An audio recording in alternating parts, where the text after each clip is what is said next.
CSC स्वस्थ भारत द्वारा diabetes मुक्त भारत अभियान पूरे मध्य प्रदेश में चलाया जा रहा है। आइए आपके अपनों को दिलाएं डायबिटीज और ब्लड प्रेशर से मुक्ति। अधिक जानकारी के लिए संपर्क करें 9993030692 9993030957।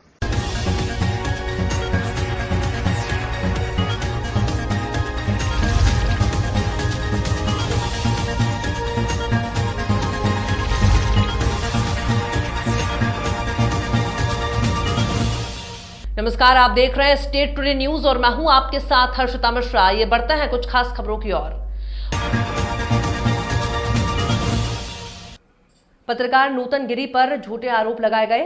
प्रभारी कायथा थाना उन्नी प्रदीप सिंह राजपूत ने 5 जुलाई के मामले को 4 जुलाई में दूसरा झूठा आवेदन लेकर प्रकरण दर्ज करने की उच्च स्तरीय जांच और दोषियों पर सख्त से सख्त कार्रवाई करने की मांग को लेकर उज्जैन जोन पुलिस महानिरीक्षक राकेश गुप्ता के नाम कार्यालय पर एसटीनो राठौर को ज्ञापन सौंपा। ज्ञापन में बताया कि रविवार 5 जुलाई 2020 को ग्राम कायथा बाजार में कुछ व्यापारियों की दुकानें खुली हुई थीं, जबकि प्रशासन ने कोरोना संक्रमण के चलते सोमवार से शनिवार सुबह 9 से शाम 6 बजे तक बाजार खोलने और रविवार को पूर्ण रूप से बंद रखने की दिशा में निर्देश दिए थे।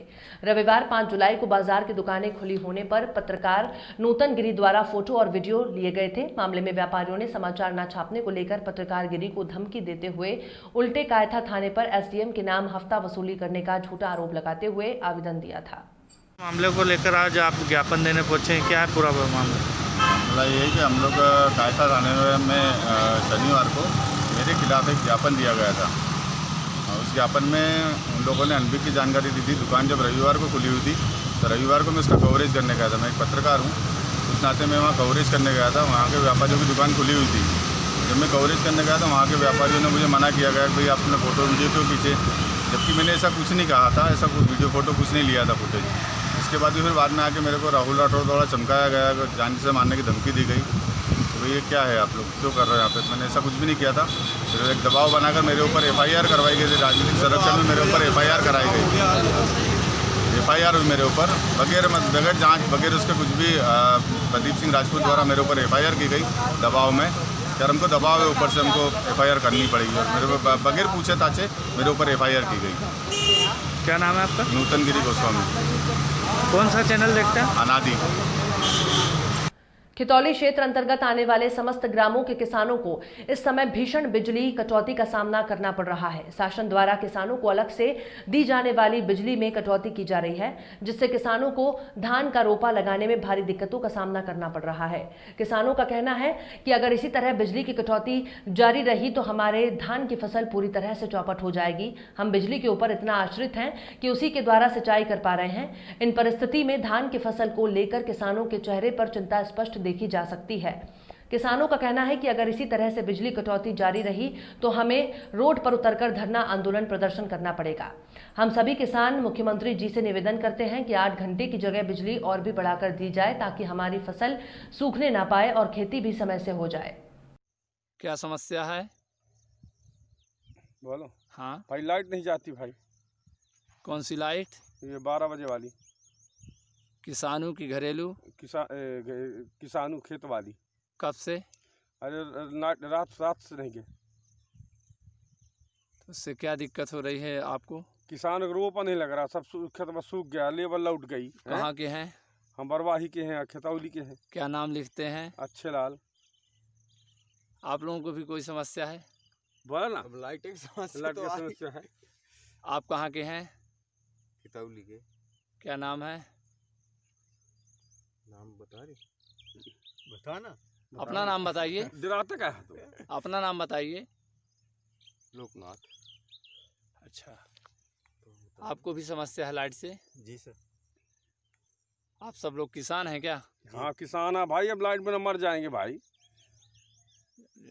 रिश्तेदारी में रीवा गया व्यापारी, उसके साथ अन्य रिश्तेदार भी रहे शामिल और जो पूर्व में संक्रमित पाए गए थे उनका इलाज जारी है। आज सिविल लाइन सुलभ शौचालय के पास शर्मा गली के पीछे तरफ रहने वाले परिवार का एक व्यक्ति संक्रमित पाया गया, जिनकी स्टेशन रोड में कॉस्मेटिक दुकान और किराने की दुकान है और अन्य परिवार के 9 लोग हैं जिनका जांच होना शेष है। माधवनगर में रहने वाले इनके रिश्तेदार जो चाची हैं वो भी संक्रमित रिपोर्ट में पाई गई हैं। अब बात करें संक्रमण की तो चारों ओर तेजी से फैल रहा है और अनलॉक 2 में संक्रमण जिस तरह बढ़ रहा है तो ये कहने में अतिशयोक्ति नहीं होगी कि आप स्वयं सतर्क रहें और अपनों का ख्याल रखें। प्रशासन और सरकार रेवेन्यू के चिंतन में चिंतित है। क्वारंटाइन किया गया और कितने सदस्य हैं लोगों, कहाँ गए थे? ये लालचंद जेठानी हैं, लालचंद जेठानी तने किशन चंद जेठानी। ये 28/6/2020 को प्राइवेट टैक्सी से रीवा गए थे। रीवा में मुकेश तने होलाराम लेडानी के यहाँ सगाई में गए थे। वहाँ रीवा में लौटते समय सतना से अपनी बहन मुस्कान को लेते हुए ये यहाँ पर आए हैं और ये कुल 4 लोग गए थे, जिसमें से 3 लोग माधवनगर के हैं। तो माधवनगर वाले 3 लोग, इनकी चाची थी स्वाति और यश और उनका एक भाई, तो वो पूर्व से ही संक्रमित हो गए हैं। और पवन और यश पूर्व से वो अस्पताल में एडमिट है। और कल की रिपोर्ट में, रात की रिपोर्ट में इनकी चाची जो है स्वाति और ये लालचंद संक्रमित पाए गए हैं। तो इनको आज हॉस्पिटल ले जाया जा रहा है और इनके पूरे घर को कंटेनमेंट एरिया घोषित किया जा रहा है। और इस परिवार में इनकी बहन सहित कुल 15 लोग हैं, छोटे बड़े मिला के। इन्हीं के साथ इनके एक चाचा भी रहते हैं, लालचंद के चाचा हैं अशोक, तो वो उनकी भी फैमिली मिला के 15 लोग हैं। इनका क्या व्यवसाय है सर? इनका लालचंद का कॉस्मेटिक्स का ये सप्लाई करते हैं स्टेशन रोड पे, और इनके चाचा का किराना की दुकान है और एक भाई और है, उनकी भी किराने की दुकान है सिविल लाइन में। तो उनको भी किया जा रहा है? उन तीनों दुकानों को अभी बंद किया जा रहा है, बंद करा दिया गया है। अभी आप जैसा देख रहे हैं हमारे टीआई साहब और नगर निगम के अमले के साथ उनको सील कर दिया जाएगा। सागर शहर के उपनगर मकरोनिया में मकरोनिया थाना अंतर्गत रहवासी कॉलोनी दीनदयाल नगर में चल रहे जुए के अड्डे पे छापा मारकर 5 लोगों को गिरफ्तार कर उनसे 19,670 रुपए और ताश पट्टी बरामद की गई। गौरतलब है कि मकरोनिया पुलिस ने ये कार्यवाही मुखबिर से मिली सूचना के आधार पर की है। इस कार्यवाही में पुलिस टीम में मकरोनिया थाना प्रभारी उपमा सिंह, एएसआई रामदीन उपाध्याय, आरक्षक सुशील चौहान, लवकुश फैजान खान, निकुश कनोजिया शामिल थे, जिन्होंने आरोपी जितेंद्र पटेल, मुकेश पटेल, प्रशांत पटेल निवासी गंभीरिया, नितेश पटेल, शीतल पटेल दोनों निवासी कछियाना सदर आरोपियों को गिरफ्तार किया। पुलिस सभी मुजरिमों को गिरफ्तार कर जुआ एक्ट के तहत कार्रवाई की है। स्टेशन के पास में कुछ जुआड़ी बैठे हुए हैं, तो स्टाफ के द्वारा वहां पे रेड किया गया और 19,760 रुपये का जुआ घर से राशि जब्त हुई है। 5 आरोपी गिरफ्तार किए गए। कितने अपराधी? 5 आरोपी गिरफ्तार किए गए। बिना लोको पायलट के चल पड़ा इंजन, टकराया दूसरे इंजन से। महादेव खड़ी रेलवे स्टेशन पर संटिंग लाइन पर एक इंजन पहले से खड़ा था, वहीं दूसरे इंजन खड़ा किया, लेकिन लोको पायलट द्वारा बिना ब्रेक लगाए इंजन को खड़ा कर दिया गया, जिससे वो इंजन दूसरे इंजन से जा टकराया, जिससे OHE लाइन खंबे से जा टकराई और मिट्टी में धंस गई। गनीमत रही दोनों इंजन में लोको पायलट मौजूद नहीं थे। एक बड़ा हादसा टला। रेलवे के आला अधिकारी मौके पर पहुंचे। रतलाम जिले के आलोट क्षेत्र में अनुविभागीय अधिकारी राजस्व आलोट थाना टीम द्वारा आलोट बड़ौद स्टेट हाईवे पर लक्ष्मीपुरा आलोट शिप्रा नदी में दबिश दी गई, जहां एक ट्रैक्टर ट्रॉली अवैध रूप से रेत भरी हुई पकड़ी गई, जिसके विरुद्ध थाना आलोट पर प्रकरण दर्ज किया गया। वहीं आलोट बड़ौद स्टेट हाईवे के पास लक्ष्मीपुरा शिप्रा नदी के पास शमशान घाट समीप शासकीय जमीन पर पड़े 135 ट्रॉली रेत अवैध उत्खनन का भंडारण भी जब्त किया, जिसकी अनुमानित कीमत 6,50,000 रुपए है। 6,50,000 रुपए है। राजस्व विभाग की टीम द्वारा मौके पर जब्त कर वैधानिक कार्यवाही की गई। वहीं बताया गया कि खनन माफियाओं के खिलाफ कार्यवाही निरंतर जारी रहेगी।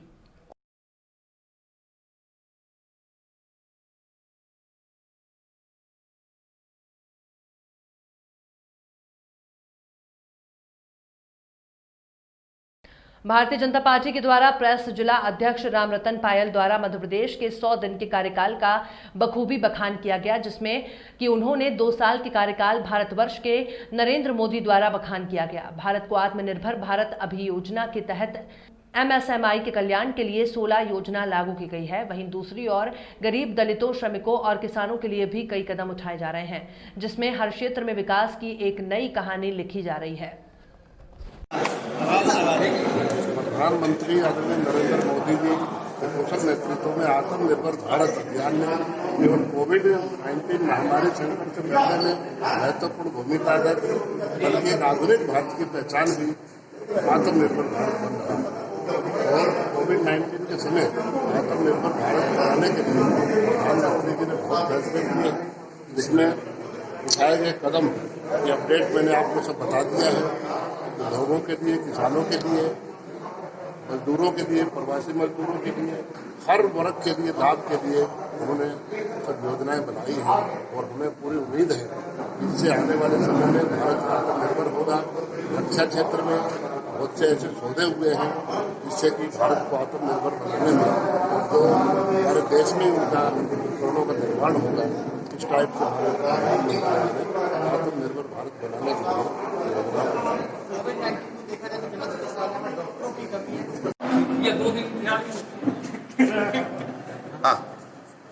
जी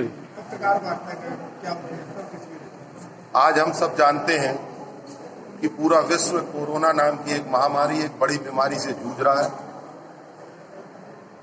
और जब तक उसका वैक्सीन नहीं आता तक हमारे पास अपनी सुरक्षा करने के लिए, बचाव करने के अलावा कोई रास्ता नहीं है। शासन भी कहता है कि डॉक्टर्स कहते हैं, बड़े बड़े साइंटिस्ट कह रहे हैं कि मास्क लगाएं, दूरी बनाएं, सैनिटाइजर का इस्तेमाल करें और यह बात सभी लोग बहुत अच्छी तरह से जानते हैं।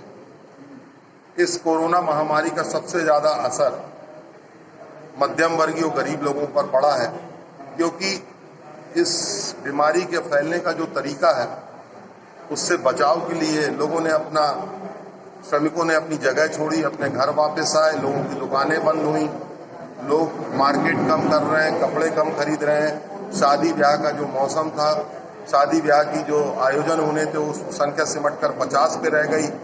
जोड़ना निकलेंगे तो हर तरह के व्यापार को कहीं ना कहीं बहुत बुरी तरह से नुकसान हुआ। ऐसे समय पर माननीय हमारे प्रधानमंत्री आदरणीय नरेंद्र मोदी जी ने और भारतीय जनता पार्टी की केंद्र सरकार ने इस भयावह स्थिति के कारण जो बेरोजगारी का और लोगों की अर्थव्यवस्था पर जो चोट हुई थी उसको ध्यान में रखते हुए लोगों को राहत देने के लिए हर क्षेत्र पे जो आर्थिक पैकेज दिए हैं, कैसे गरीब मजदूर से लेकर मध्यम वर्गीय परिवार तक लोगों को कैसे सुविधाएं दी जाएं, किस तरह गरीबों के यहाँ तक घर तक अनाज पहुंचाया जाए, किस तरह उसको मनरेगा के माध्यम से राशि मिले, किस तरह से उद्योग धंधों वालों को कम दर पर लोन मिले ताकि वो अपने व्यापार को बढ़ा सकें, किस तरह से लोगों को फीस इत्यादि में छूट मिले, ऐसे सभी विषयों पर लोगों को राहत देने के लिए जो पैकेज जारी किए गए हैं और 100 दिन में मध्य प्रदेश सरकार ने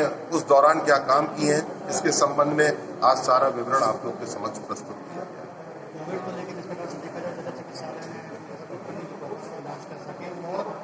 जहां विगत कुछ वर्षों पहले नगर के गणमान्य नागरिकों द्वारा सहायता राशि से सामुदायिक स्वास्थ्य केंद्र जतारा में एक्सरे मशीन दान की गई थी, जिससे कि नगर के लोगों को एक्सरे करवाने में किसी प्रकार की कोई परेशानी का सामना ना करना पड़े। लेकिन परेशानी उस वक्त हुई जब जिला कलेक्टर के आदेश आए एक्सरे मशीन स्वास्थ्य केंद्र जतारा से जिला स्वास्थ्य केंद्र टीकमगढ़ पहुंच आनी है, जिसके चलते नगर की सभी सामाजिक संगठनों ने विरोध जताते हुए एसडीएम जतारा को ज्ञापन सौंपा और ज्ञापन में मांग की है कि एक्सरे मशीन जतारा में ही रहनी चाहिए, जिसके चलते लोगों को कोई परेशानी का सामना ना करना पड़े। अगर एक्सरे मशीन जिला स्वास्थ्य केंद्र में ना करना पड़े। मामला यह है कि जतारा नगर हॉस्पिटल में सामाजिक संस्थाओं द्वारा एक एक्सरे मशीन डोनेट की गई थी। जतारा पिछड़ा इलाका है और इधर गरीब लोगों के इलाज के लिए सामाजिक लोगों ने अस्पताल को मशीन डोनेट की थी। ऐसा सुनने में आया है कि कलेक्टर महोदय ने जो इधर एक्सरे मशीन है उसको टीकमगढ़ भिजवा रहे, जो कि हम सभी लोगों के लिए अनुचित है। क्षेत्रवासियों के इलाज के लिए जो एक ही जो एक्सरे मशीन है इधर टीकमगढ़ में तो काफ़ी व्यवस्थाएं हैं, जिला अस्पताल बड़ा है और वो उधर फंड की भी अच्छी व्यवस्था है। अगर जिला चिकित्सालय को लगता है कि एक्सरे मशीन चाहिए वो अपनी खरीदी करवा ले, लेकिन जतारा से मशीन ले जाना ये हम सभी लोगों के साथ अन्याय है। इसी संबंध में हम लोगों ने आज एक ज्ञापन एसडीएम महोदय के नाम से दिया है। अगर इस पर कार्रवाई नहीं होती है तो हम सभी लोग इसका पुरजोर तरीके से विरोध करेंगे और आंदोलन करना पड़ा तो वो भी करेंगे। आज क्या ज्ञापन देने के लिए आए? आज हमारे नगर जतारा के अस्पताल में एक एक्सरे मशीन रखी थी जो नगर के गणमान्य लोगों और सामाजिक संस्थाओं के द्वारा यहाँ पर डोनेट की गई थी।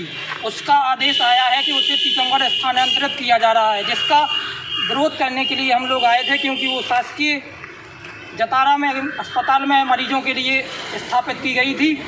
हम जतारा के लोगों के लिए वो मशीन है और यहाँ के मरीजों के लिए मशीन है। यहाँ गरीब लोग काफ़ी हैं, उनकी देखभाल के लिए उनकी एक्सरे मशीन यहाँ पर लगाई गई है।